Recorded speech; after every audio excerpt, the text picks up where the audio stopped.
Hello friends! In this video, we will explore 5 very interesting Flutter packages that will help you make your apps more attractive and functional. We'll go over how to install each package, their key parameters, and how to use them in real projects. Let's get started. By the way, if you're just starting to learn Flutter, I have a Flutter from Scratch playlist on my channel where I explain the basics in detail. And if you want to see how complete apps are built from the ground up, I have videos on that too. Be sure to check them out. First, Confetti. The Confetti package is a fun and engaging tool that makes it easy to add confetti effects to your app. This is a great way to add excitement and delight to your users. For example, you might use it to celebrate when a user successfully completes an action, such as making a purchase or finishing a game level. To get started, you need to first add the Confetti package to your pubspec.yaml file and run pub-get to fetch the necessary dependencies. Once the package is installed, you can create a Confetti controller in your code, where you'll need to define a duration for how long the confetti effect will last. This is done by initializing the controller and passing in the required parameters, like the duration. Next, you'll need to use the Confetti widget, which is where you'll display the confetti. The widget takes several important parameters that allow you to control the behavior of the confetti effect. Controller. This is the controller you created earlier to manage the confetti's life cycle. Blast direction. This controls the direction the confetti will fall in, defined in radians. For instance, to make the confetti fall straight down, set it to pi/2. Emission frequency.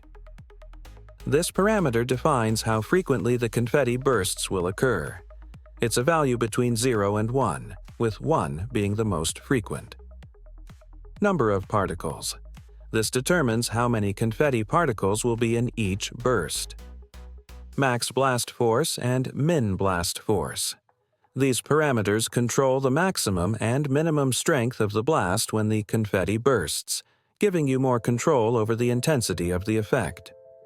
Gravity. This is how quickly the confetti particles fall to the ground. A higher gravity value makes the particles fall faster. To trigger the confetti effect, you can call the play method on the controller. For example, you might have a button in your app that triggers the confetti animation when pressed.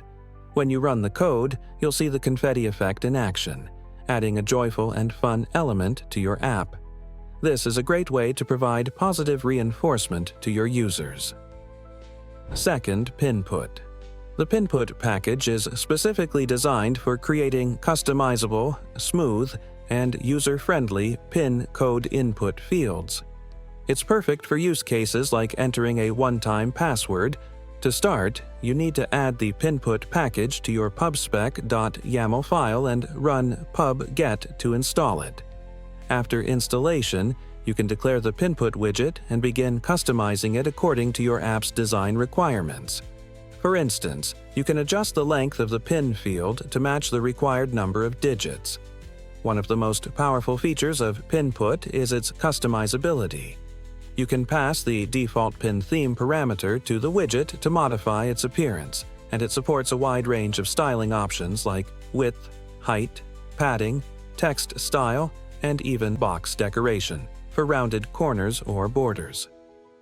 Additionally, Pinput provides parameters to style the widget based on its state. For example, when the input field is in focus, you can change its border color or increase the border thickness by using the focused pin theme. Another neat feature is the ability to customize the appearance for when the code is submitted. You can define different styles for when the user has completed the pin entry. This makes it easy to use the entered PIN for authentication or other purposes. With these features, Pinput provides a flexible and powerful solution for building polished and interactive pin input fields in your app. Third, Skeletonizer. The Skeletonizer package is a great tool for adding a shimmering skeleton screen effect to your app. Skeleton screens are used to indicate loading states, giving users a visual cue that content is being fetched or loaded. To start, add Skeletonizer to your pubspec.yaml file and run pub-get. Once installed, you can wrap any widget that you want to display the skeleton loading effect with the Skeletonizer widget. For example, if you have a list of items that need to load asynchronously, you can use Skeletonizer to show a skeleton loader while the items are being fetched. You can create a list of dummy items to simulate loading, and you can define a variable to track whether the data is still loading. You'll pass this variable as the enabled parameter to Skeletonizer, and when it's set to true, the skeleton loading animation will appear.